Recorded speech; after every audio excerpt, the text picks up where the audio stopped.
And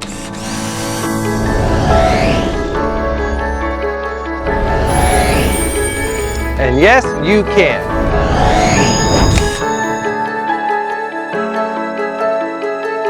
Hi friends, I'm Les Mood, your host. Welcome to the Energy Independence Show, where we cover product reviews, interviews, and hot news. According to Times of San Diego, opinion piece, to avoid blackouts, California must reclassify hydropower as renewable energy. California has a true heat emergency, 109 degrees in Modesto, 111 degrees in Merced, 112 in Fresno, and Death Valley hit 130 degrees. That's the hottest reading on the planet in almost 100 years.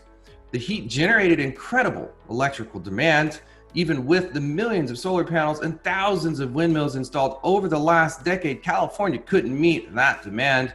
This wasn't supposed to happen. When demand surges, California usually orders up more power from Arizona or Washington, but temperatures hit 116 degrees in the Valley of the Sun and nearly 100 degrees in eastern Washington. There was little or none to spare.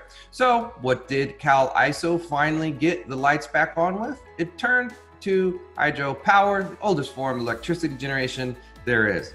According to Electric, Ford starts construction on a new factory for electric F-150 pickup truck.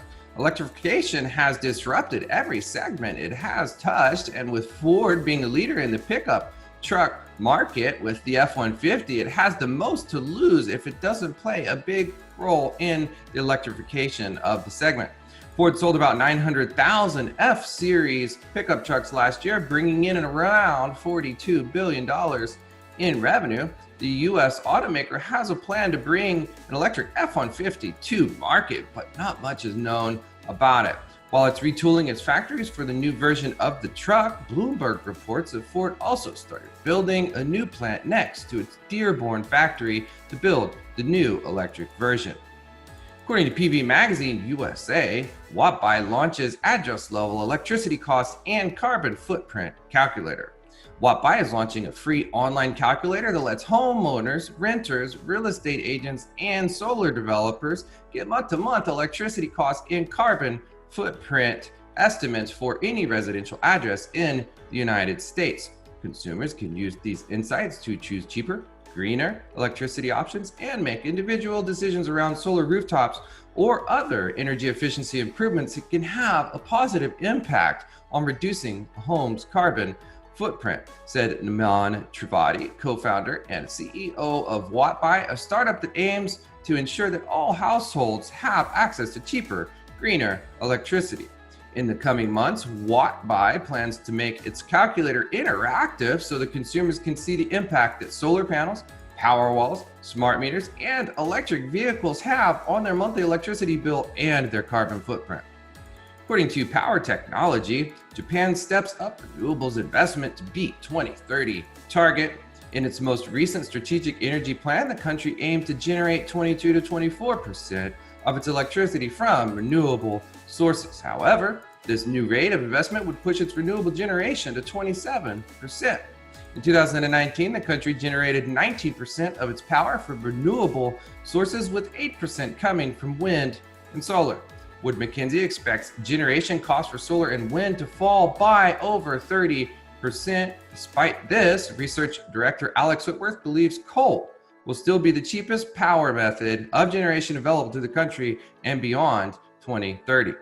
According to Duke Energy Florida announces 3 new battery storage sites, including special needs shelter and first pairing with utility solar. Batteries are an exciting technology that allows us to bring more renewables onto the grid and support resiliency in our communities, said Catherine Stympian, Duke Energy Florida State President. These projects help us determine the best uses so that when battery storage technology becomes even more cost competitive, as it is projected to do, we can deploy them quickly to the benefit of our customers. The versatility of battery storage technology allows Duke Energy, as the grid manager and operator, to maximize benefits to customers and the grid. As part of Duke Energy Florida's commitment to renewables, the company is investing an estimated $1 billion to construct or acquire a total of 700 megawatts of solar power facilities and 50 megawatts of battery storage through 2022. That's it for the hot energy news. When you're ready for a nanogrid or a microgrid, visit sunestimator.com. Feel free to like, comment, share, and follow, and we will see you soon.